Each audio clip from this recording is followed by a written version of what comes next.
Hello student, कक्षा 9 के गणित में आपका स्वागत है।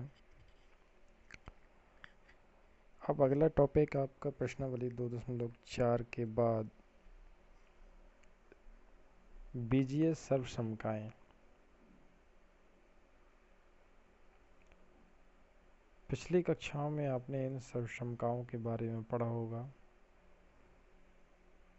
अध्ययन कर भी चुके होंगे। सर्वसमका नंबर 1, x प्लस वाई का होल स्क्वायर बराबर x square plus 2xy plus Y square. समसमका सेकेंड, x माइनस वाई का होल स्क्वायर बराबर x square minus 2xy plus Y square. समसमका तीसरी, x माइनस वाई का होल स्क्वायर बराबर नहीं x square minus y square बराबर x प्लस वाई एक कोष्टक में, दूसरे कोष्टक में x माइनस वाई। चौथी सर्वसमका आपकी है कि x प्लस ए और x प्लस बी अलग अलग कोष्टक में है, तो हम कह सकते हैं कि एक्स स्क्वायर ए प्लस बी कोष्टक के बाहर x और ए भी। इन बीजीय सर्वसमकाओं में से कुछ का प्रयोग आपने बीजीय गुणनखंडों के ज्ञात करने में अवश्य किया होगा। आप इनकी उपयोगिता अभिकलनों में भी देख सकते हैं। कैसे? यहाँ पर उदाहरण नंबर जो 6 है आपका, उपर्युक्त सर्वसमकाओं का उपयोग करके निम्नलिखित गुणनफल ज्ञात कीजिए। किसका उपयोग करना है आपको? उन सर्वसमकाओं का। तो यहाँ पर देखें, सबसे पहले पहला क्वेश्चन उदाहरण नंबर 16 का, x प्लस 3 एक कोष्टक में, दूसरे कोष्टक में भी x प्लस 3 लिखा हुआ है, तो यहाँ पर हम सर्वसमका एक का प्रयोग कर सकते हैं। क्यों? क्योंकि x प्लस वाई का होल स्क्वायर बराबर x square plus 2xy plus Y का प्रयोग कर सकते हैं। इस सर्वसमका में हम y बराबर अगर हम 3 रखें तो ध्यान से देखिए क्या हो जाएगा, x प्लस 3 और x प्लस 3, क्योंकि x प्लस वाई का होल स्क्वायर बराबर इसको हम x प्लस वाई और x प्लस वाई कह सकते हैं। और y बराबर रखिए 3, तो कितना हो जाएगा, x प्लस 3 एक कोष्टक में, दूसरे वाले कोष्टक में भी x प्लस 3 होगा। फिर यहाँ पर हमने क्या किया कि x प्लस 3 का होल स्क्वायर तोड़ा, क्या होगा, x square 2x into 3 plus 3 का स्क्वायर। सॉल्व कर लेंगे, एक्स स्क्वायर 3 दूनी 6 और 3 त्रिका 9। यही हमारा क्या होगा, इसका आंसर होगा। दूसरा सवाल है आपका, x माइनस 3 एक कोष्टक में, दूसरे वाले कोष्टक में x प्लस 5। इसको जब हम सॉल्व करेंगे तो यहाँ पर आप देख रहे होंगे कि यहाँ अलग अलग दिया है x माइनस 3 और x प्लस 5। तो यहाँ पर देखने के लिए आपकी सर्वसमका 4 लगेगी और सर्वसमका 4 बराबर इतना होता है। तो यहाँ पर हम देख सकते हैं कि x माइनस 3 और x प्लस 5, तो यहाँ पर जो a की वैल्यू है वो है आपकी -3 और b की वैल्यू है 5। तो यहाँ पर a बराबर हम -3 रखें और b बराबर 5 रखें तो हमें ये मिल जाएगा। और इसको हम क्या कर लेंगे, सॉल्व कर लेंगे सब्सम का नंबर 4 लगाकर। तो हमारा आंसर आया x² प्लस 2x माइनस 15। अब हम आगे अगले उदाहरण की ओर चलते हैं। आपको सीधे गुणा न करके 105 गुणे 106 का मान आपको निकालना है। सीधे गुणा न करके, ऐसे नहीं करना आपको 105 गुणे 106, फिर आप इस तरीके से 6 पंचे 30, 6 एकम 6, इस तरीके से 0 0 और 5 0 1, इस तरीके से आपको नहीं करना है। समका का उपयोग करना है। जो समकाएँ आपको लिखाई गई हैं उनका उपयोग आपको करना है। यहाँ पर देखिए 105 को हमने लिखा 100 प्लस 5, 106 को लिखा 100 प्लस 6। अब यहाँ पर आप देखेंगे कि x प्लस ए का रूप बना, ये x प्लस बी का रूप बना। सम का 4 इसको लगाएंगे कि x प्लस ए एक कोष्टक में, दूसरे कोष्टक में x प्लस बी बराबर होगा x² a plus B X plus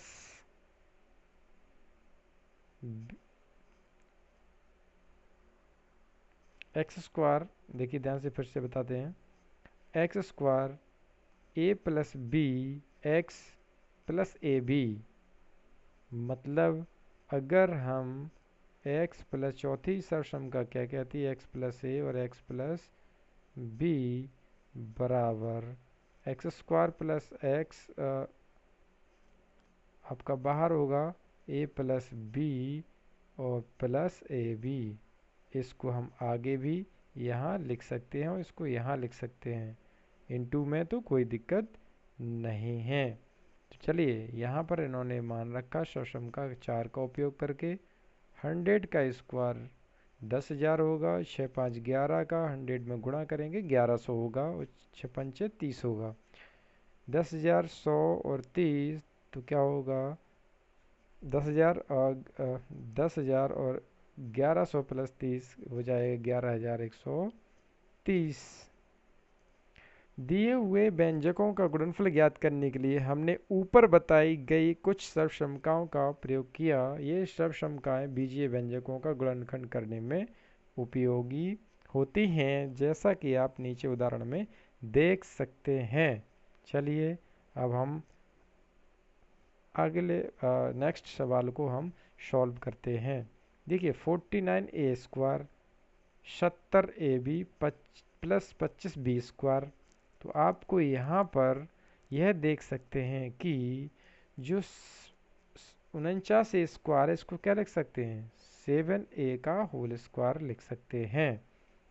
और 25b² को हम 5b का होल स्क्वायर लिख सकते हैं। तो आपको यहाँ से क्या पता चला कि, और 70ab का लिखेंगे, 70ab को 7a इंटू 5b लिखेंगे। तो किस रूप में हमने लिखा, x² plus 2xy plus y² के साथ लिखे हुए व्यंजक की तुलना अगर हम करें तो हमें x बराबर 7a मिलेगा, y बराबर 5b मिलेगा। सम का एक लागू अगर हम करें यहाँ पर तो आपको क्या होगा कि x की जगह आपको 7a और y की जगह 7b का होल स्क्वायर होगा। यहाँ पर आपको समझ में आ रहा होगा। अब यहाँ पर दूसरा सवाल है। दूसरे सवाल में आपको 25/4x² माइनस y²/9 कहा गया है। तो 25 को हम 5 लिख सकते हैं, 4 को हम 2 लिख सकते हैं, x² को हम x का होल स्क्वायर कह सकते हैं, यहाँ पर y/3 का होल स्क्वायर कह सकते हैं। तो ये बना आपका a² माइनस b² का फॉर्मूला। जिसको हम एक कोष्टक में a प्लस बी बोलते हैं, दूसरे कोष्टक में a माइनस बी लिखते हैं, जैसा कि यहाँ पर दिखाया गया है। तो अभी हमारी सभी सर्वसम्यताएं द्विपदों के गुणनफलों से संबंधित रहीं। आइए अब हम इन सर्वसम्यता 1 को त्रिपद x प्लस वाई जेड पर भी लागू करें। तो हम सर्वसम्यता 1 लागू करके x plus Y plus Z का होल स्क्वायर का भी अभिकलन कर सकते हैं। ध्यान से देखिए कि यहाँ पर आपको x plus Y plus Z का होल स्क्वायर का फॉर्मूला बताया गया है, जो आपको कक्षा 8 में आपने पढ़ा होगा। क्या होता है? x का स्क्वायर प्लस वाई का square plus Z square plus 2xy फिर 2yz फिर 2xz। ये आपको मालूम होगा कि x plus Y plus Z का होल स्क्वायर बराबर ये होगा। आगे हम देखते हैं कि यहाँ पर जो x plus Y plus Z का होल स्क्वायर बराबर x square plus Y square plus Z square plus 2xy plus 2yz plus 2zx। यहाँ ध्यान देने वाली बात है कि दाएं पक्ष व्यंजक को बाएं पक्ष व्यंजक का प्रसार रूप मानते हैं, विस्तार रूप। ध्यान दीजिए, प्रसार के 3 वर्गपद 3 गुणनफल पद हैं, ये आपको ध्यान में रखना है।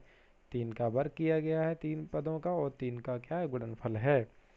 अब हम इससे संबंधित सवाल को आपको यहाँ पर दिखा रहे हैं। 3a plus 4b plus 5c का होल स्क्वायर। तो हम इस रूप को हम दिए गए व्यंजक से हम क्या करेंगे?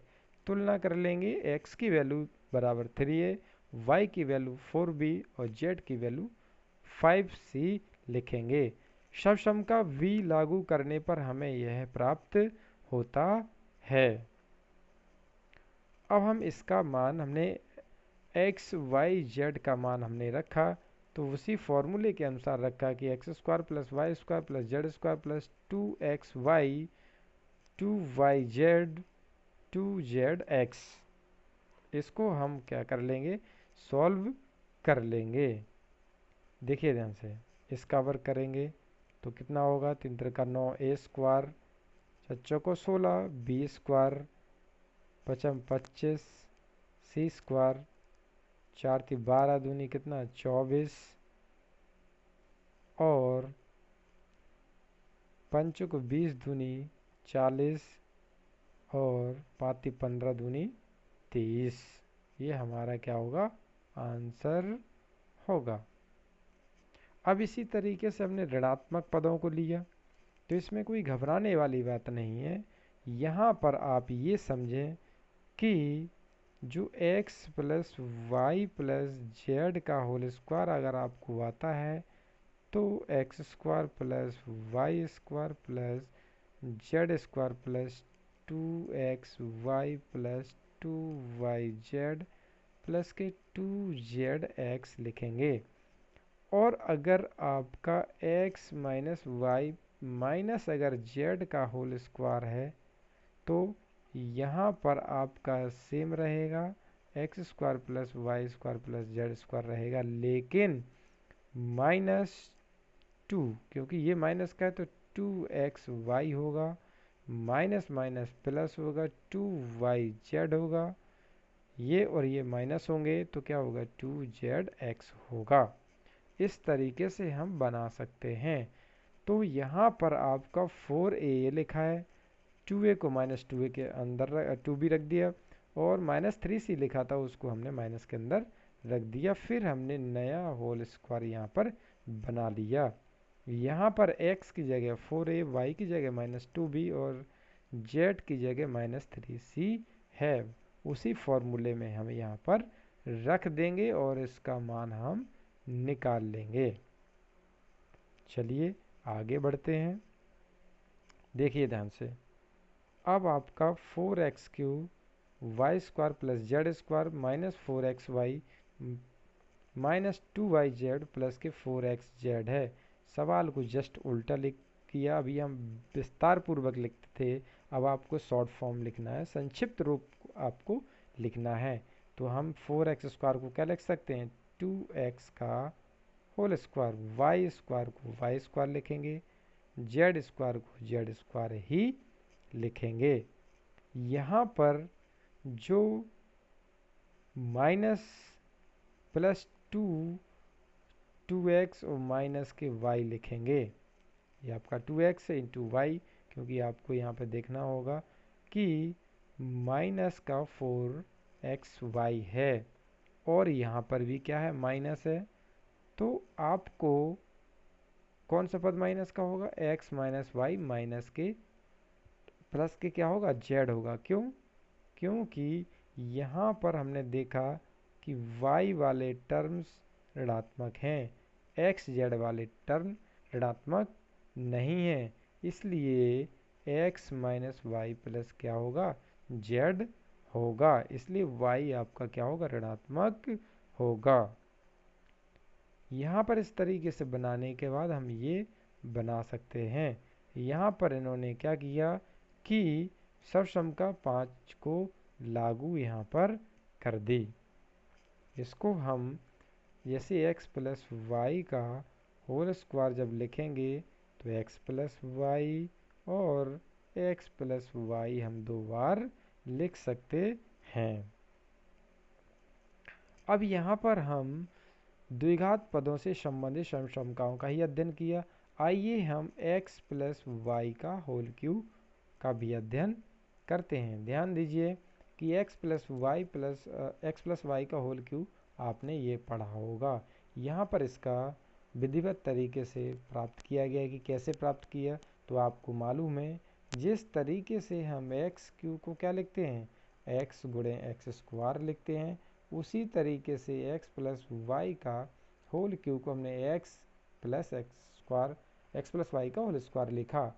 अब आपको मालूम है कि x प्लस वाई का होल स्क्वायर बराबर कितना होता है, तो आप ये तोड़ देंगे। इसके बाद क्रमबद्ध तरीके से हमने क्या है, गुणा किया। गुणा करने के बाद लास्ट में आपको क्या मिला, x plus Y X cube plus Y cube plus 3xy कोष्टक में x प्लस वाई होगा। तो ये आपकी सबसम का नंबर 6 x प्लस वाई का होल क्यूब बराबर X cube plus Y cube plus 3xy कोष्टक में x प्लस वाई होता है। अगर हम इसी में y की जगह माइनस अगर हम y रख दें तो आपका एक नया फॉर्मूला बन जाएगा। जहाँ जहाँ माइनस होगा वहाँ वहाँ ऋणात्मक का y हो जाएगा और आपका एक नया फॉर्मूला x माइनस वाई का होल क्यूब बन जाएगा। अब आपको अगला उदाहरण हम बताते हैं। निम्नलिखित घनों का प्रसारित रूप लिखना है, विस्तार करना है, आपको इसका विस्तार करना है। तो सबसे पहले x प्लस वाई का होल क्यूब क्या होता है, X cube plus Y cube plus 3xy कोष्टक में x प्लस वाई पूरा प्लस प्लस का होता है। तो यहाँ पर जब हमने देखा कि x बराबर 3 y बराबर 4b, तो हम सर्वसम का किसका उपयोग करेंगे, सर्वसम का हम 6 का उपयोग करेंगे। 6 का जब उपयोग करेंगे तो हमने x बराबर कितना 3 रखा, यहाँ पर लिखा है। 6 का प्रयोग करने के बाद इसका होल क्यूब हम तोड़ेंगे। जब हमने इसका होल क्यूब तोड़ा तो 3a का होल क्यूब हुआ, तो 3 का 9 27a क्यूब हुआ। इसी तरीके से 4b का होल क्यूब 4 को 16 चौको 64b क्यूब हुआ और 4 3 12 12 3 36 और 36 तिया 108। इसी तरीके से 4 3 12 36 चौको 144 किया, एक साथ गुणा कर दिया। अब आप इसी तरीके से हम दूसरा उदाहरण भी कर सकते हैं।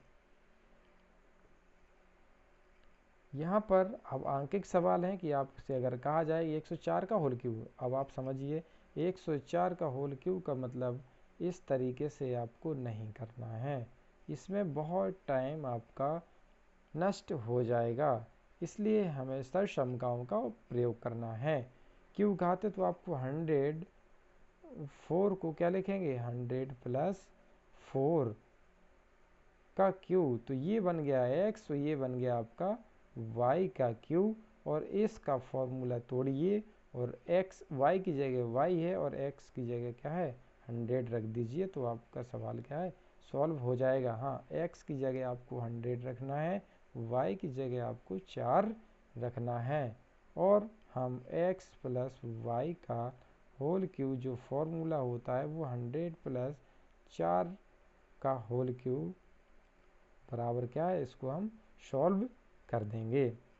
अब जैसा सवाल नंबर जो आपको दूसरा दिया है, इसका मतलब 999 गुणा 999 गुणा 999 है, लेकिन यहाँ पर 999 क्या लिखेंगे, 900 प्लस 99 नहीं करना है। आप क्या कर सकते हैं कि 1000 में से एक को अगर हम घटाएंगे तब हम इसका क्यों करेंगे, तो जो सर्वसम का हमारी साथ में थी उसका हमें प्रयोग करना है। x माइनस वाई का होल क्यू बराबर X cube minus Y cube minus 3xy कोष्टक में x माइनस वाई होता है। आगे आपको अब इसके गुणनखंड करने हैं। क्या लिखा है, ध्यान से देखिए, 8x³ plus 27y³ plus 36x² plus 54xy² के गुणनखंड आपको करना है। तो पहले ध्यान से समझिए, 8x³ को हम क्या लिखेंगे, क्योंकि हमें x plus Y plus Z का होल क्यूब बनाना है, तो x³ मतलब 2x का होल क्यूब लिखेंगे। फिर इसको क्या लिखेंगे, 3y का होल क्यूब लिखेंगे। फिर कि इसको क्या लिखेंगे, इसको हम लिखेंगे 3 दूनी 6 और 6 6 36, 3 दूनी 6 और 6 6 कितना हो जाएगा 36, मतलब ये लिखेंगे, ये लिखा हुआ ध्यान से देखिए। अब इसमें किस सर्वसम्मका का उपयोग हुआ, सर्वसम्मका आपका छठवीं का उपयोग यहाँ पर हुआ है। और इसको हम जैसे कि x³ बराबर x गुणे x गुणे x लिखते हैं, वैसे ही इसका विस्तारित रूप है। अब आपका आगे है कि अगर इस टाइप में अगर आपका प्रसार दिया हो तो हम किस तरीके से इसका क्या है गुणनखंड करते हैं। ध्यान दीजिए, ये आपका थोड़ा सा लेंदी है। अब आपको क्या करना है कि x प्लस वाई प्लस अगर z लिखा हो और ये पद अगर लिखे हों x² plus y² plus z² minus xy minus Y Z minus Z X अगर लिखा है, तो हम गुणनफल किस तरीके से हम कर सकते हैं। अब हम देखेंगे कि ध्यान से देखिए, जो हमें यहाँ पर दिया था इसका मान कितना होगा, अगर हम इसको हम सॉल्व करें तो हमें मिलेगा x³ plus y³ plus z³ minus 3xy। हम ये बराबर इसको लिख सकते हैं, जैसा कि सर्वसम्मका यहाँ पर बदल दिया कि शॉर्ट फॉर्म ये है और लॉन्ग फॉर्म ये है। अगर x³ plus y³ plus z³ का विस्तार करें तो हम माइनस 3xy तो बराबर इतना होता है। हम ऐसा भी कह सकते हैं, इस वाले माइनस वाले पद को यहाँ ले जाएंगे तो प्लस के 3xyz हो जाएगा। अब यहाँ पर हमने देखा कि आगे अगला सवाल है जो आपको 8x³ plus y³ plus 27z³ minus के 18xy का क्या है गुणनखंड करने हैं। तो आपको इस रूप में बनाना है, ये इस रूप में बनाना है, ये इस रूप में और ये इस रूप में आपको बनाना है। 8x³ के क्या लिखेंगे, 2x का होल क्यूब, y³ क्या होगा, y का क्यूब ही होगा, और 3z का क्यूब होगा। अब माइनस के 18 XYZ, 18 का मतलब क्या होगा 3 XYZ, 3 X मतलब 2, Y मतलब Y इंटू 3Z, तो 3 3 9 दूनी कितना 18, जैसा कि आपको यहाँ पर लिखा है। अब हम इसका विस्तार करेंगे, विस्तार करें तो आपको ये मिलेगा और इसके बाद हम इसको क्या कर लेंगे, सॉल्व कर लेंगे सर्वसम्मका नंबर 8 का उपयोग करके।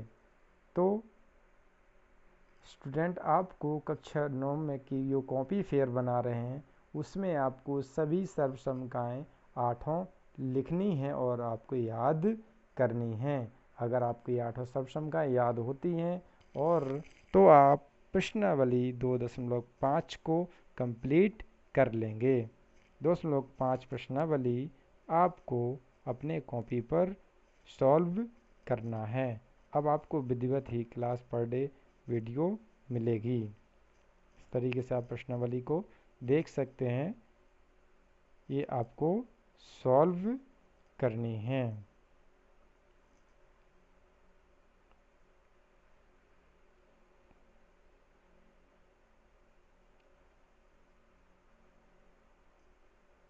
क्वेश्चन नंबर 5 में आपको गुणनखंड करना है और 6 में आपको घनों का प्रसारित रूप करना है। 7 में सर्वसम्मकाओं का उपयोग करना, इस टाइप का हम सवाल आपको बता चुके हैं। 8वें में आपको निम्नलिखित गुणनखंड प्रत्येक का आपको क्या करने हैं, गुणनखंड करने हैं। आपको देखना है कि कौन सी सर्वसम्मका का उपयोग होगा, सत्यापित करना है। सत्यापित करने का मतलब है जो हमने फॉर्मूले आपको बताए वहीं से आपको वो कर देने हैं। यहाँ पर हम 10वें सवाल में यहाँ पर देखेंगे तो आपको संकेत दिया है कि प्रश्न नंबर 9 से आपको सॉल्व कर देना है। प्रश्न नंबर 9 से सॉल्व कर देना है उन्हीं सर्वसम्मकाओं से। अब सर्वसम्मका नंबर ये लास्ट में जो पढ़ाई गई थी वही सर्वसम्मका यहाँ पर है। आगे आपको दिखाना है कि अगर x plus Y plus Z अगर 0 है तो दिखाइए कि X cube plus Y cube plus Z cube क्या होगा, बराबर 3XYZ होगा। सर्वसम्मका आपको लिखनी है, x plus Y plus Z का होल क्यू क्या होता है, उसमें जहाँ जहाँ x plus Y plus Z है तो वहाँ 0 आपको रखना है। सर्वसम्मका जो आपकी ये वाली है इसको हमें इसी रूप में आपको सॉल्व करना है। ये आपकी x की वैल्यू, ये आपकी y की वैल्यू, ये आपकी z की वैल्यू लिखी गई है। अब हम नीचे जो आपको दिया गया है इसके क्षेत्रफल और लंबाई और चौड़ाई, क्षेत्रफल आपको ये दिया गया है, ये भी क्षेत्रफल दिया गया है। अब आपको इनको सॉल्व करना है, y के आपको मान निकालने हैं। ये आपको घनाभ का आयतन दिया है, विमाओं को संभव मान आपको निकालने हैं। तो जो क्वेश्चन आपको ना बने वो हमें व्हाट्सएप करके कमेंट करिए, उसका सॉल्यूशन हम विधिवत आपको दोबारा से वीडियो बना देंगे। इतना जो होमवर्क हमने आपको दिया है इसकी हम एक्सरसाइज भी अब आपको यहाँ पर दिखाने जा रहे हैं ताकि आप सवाल लगाएं उसका आंसर मिला। हेलो, एक स्टूडेंट ने बोला था कि सर 2.3 की प्रश्नावली की है आंसर शीट डाल दीजिएगा। मैं यहाँ पर डिस्प्ले कर रहा हूँ इस वाले वीडियो में, और प्रश्नावली 2.4 की भी डिस्प्ले कर रहा हूँ। यहाँ पर आप प्रश्नावली 2.5 हमने आपको सॉल्व करने के लिए दी गई है, तो आप यहाँ पर देख सकते हैं ये आपकी प्रश्नावली 2.5 की आंसर शीट है। 2.5 प्रश्नावली 2.5 के उत्तर दिए गए हैं आपको।